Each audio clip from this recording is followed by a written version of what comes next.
Before the road appears, before the crime, before mercy and consequence collide, there is a truth most people only learn when it is too late. Life does not usually change in explosions. It changes in pauses. In the seconds where a person could keep going, or stop. In the moments where doing nothing feels safer than doing what is right. Every human life has a hinge moment, a quiet turning point that determines what comes next. Most people never notice when the hinge turns. This is the story of two American men who did, and how one decision on an ordinary highway rippled outward for years, shaping regret, justice, mercy, and redemption. Hello friends, before we start this story we would love to know where you're watching from. Tell us so we can give you a special hug in our next video. Like, comment and subscribe. By the time Elias Walker turned 71, he had already lived enough lives to understand that survival and wisdom are not the same thing. In his youth, Elias had been restless in the way only young men who feel invisible can be. He chased money because money looked like proof that his life mattered.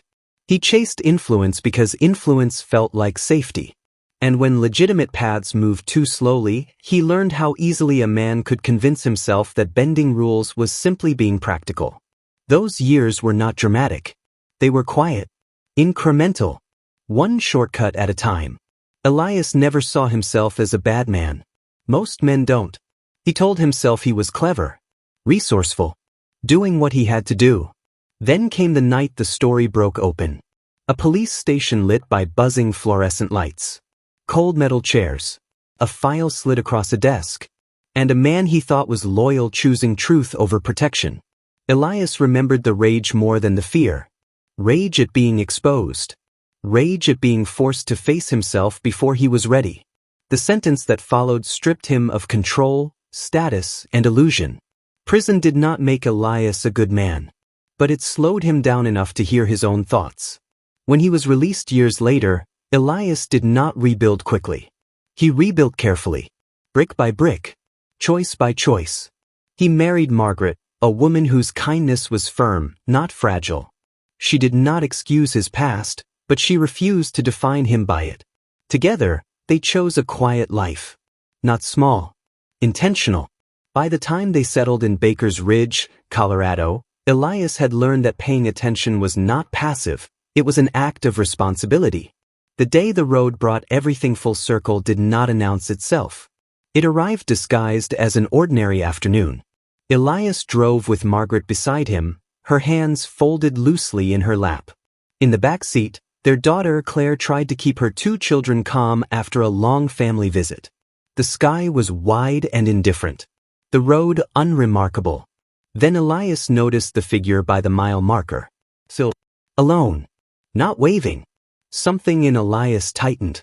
Margaret saw it. "You see him," she said softly. Elias nodded.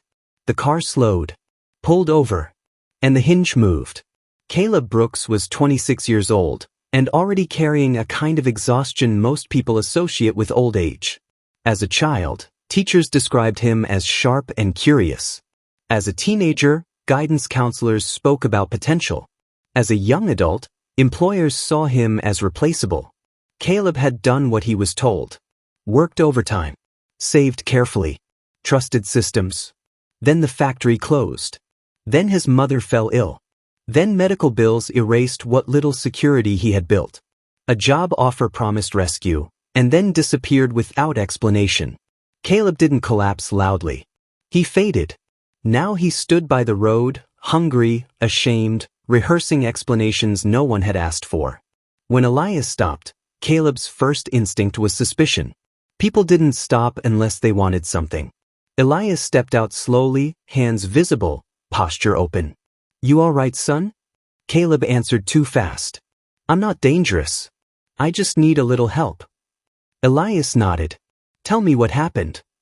And because Elias did not interrupt, Caleb spoke. About sleeping lightly. About watching doors close. About feeling like a burden in a country that celebrated independence but punished need. Elias listened fully. When Caleb finished, silence settled, not awkward, but honest. Elias did not confuse kindness with carelessness. He took Caleb to a diner. Bought him a meal. New boots. A motel room. Gas money. Cash. Margaret touched Caleb's arm. You matter, she said, with the certainty of someone who had learned it the hard way. Before leaving, Elias wrote his phone number down. If you ever stand steady again, he said, remember what this felt like. Caleb nodded, overwhelmed. I won't forget. Elias met his eyes. Memory isn't enough. Caleb tried. He applied everywhere. Waited. Followed leads. But rejection stacked faster than hope. Desperation arrived quietly, disguised as logic. A man noticed Caleb's anger. Another noticed his leadership. Soon, Caleb was running errands that paid more than honesty ever had. He told himself it was temporary. Small crimes became organized ones. Caleb learned to plan, to stay calm, to protect his people, and that made him dangerous. By winter, Caleb was no longer following orders. He was giving them. Leadership came with benefits. Money, fear, control. Caleb told himself he was better than the men he replaced. More disciplined, more careful. But power did not soften him. It narrowed him. Rain fell steadily. Headlights boxed Elias's car in. Masked men emerged. Weapons raised. Margaret screamed. Children cried. Elias raised his hands. Please, he said. There are kids. The leader stepped forward and froze. Caleb recognized the voice. The eyes. The mercy. Back down, he ordered. Belongings returned. Caleb removed his mask. I told you I wouldn't forget, he said. They let the family go. The road fell silent again. Neither man slept that night. Both understood something was unfinished. Days later, Elias walked into a police station and told the truth. Caleb was arrested. No resistance. The town argued. How could he? Elias answered calmly. I didn't help him to keep him lost. Prison stripped Caleb. Noise vanished. Time expanded. Guilt arrived fully formed. He replayed the road. The mercy. The choice.